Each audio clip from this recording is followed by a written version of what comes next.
عمركم تخيلتم بطوط وهو بيحيي هتلر؟ المشهد ده حصل واتعرض في السينمات الأمريكية وبعدين اتشال من تاريخ بطوط وديزني تماما. سنة 1942 ديزني كانت بتمر بأزمة مالية حادة بسبب الحرب العالمية الثانية وإضراب الرسامين في 1941 وفشل فيلمها الأخير لميكي فانتازيا، وكانت ديزني على وشك الإفلاس. وفي اللحظة دي وزارة الحرب الأمريكية بتظهر وتطلب من ديزني شخصيات محبوبة تعمل أفلام توجيه معنوي وتشجيع للشعب الأمريكي في وقت الحرب، وكمان تعمل دعاية ضد الألمان. وقتها كان بطوط لسه شخصية جديدة، ولكن نجاحها كان كبير لدرجة انه فاق نجاح ميكي.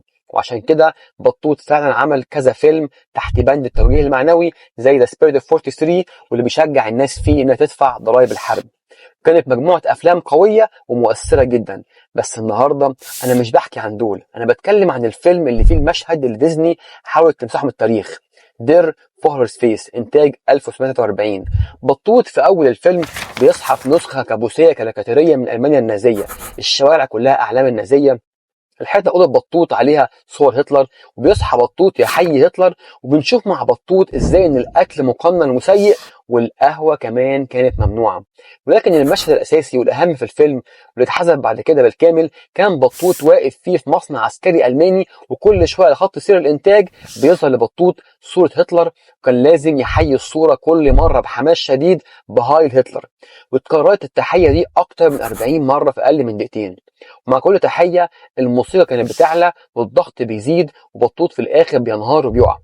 وديزني هنا كانت بتستخدم الكوميديا السوداء عشان توري الناس ان النازية نظام سخرة وضغط نفسي لا يحتمل.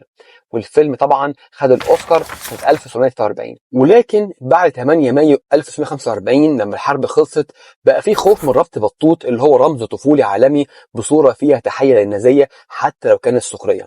وكمان ديزني وقتها كانت تحت انتقاد كبير لأنها شاركت في أفلام ليها علاقة بالسياسة والحروب. وفي عادة عرض الفيلم سنة 1957 المشهد اتأثر، وفي شريط الفيديو سنة 1982 والدي في دي في 2004 المشهد اختفى تماما وما فضلش الا نسخة مسربة بجودة قليلة متصورة من عرض قديم، واللي بدأت تنتشر على الانترنت في نهاية التسعينات. وديزني لحد النهاردة مش بتحط الفيلم ده على منصاتها ولا المشهد ده بيظهر في أي إصدار رسمي ليها. فالمرة اللي جاية وانت بتشوف فيها بطوط افتكر ان الشخصية اللي بتضحك ملايين الأطفال دي كان ليها يوم ما موقف سياسي وساهمت بدور كبير وفعال في الحرب العالمية الثانية.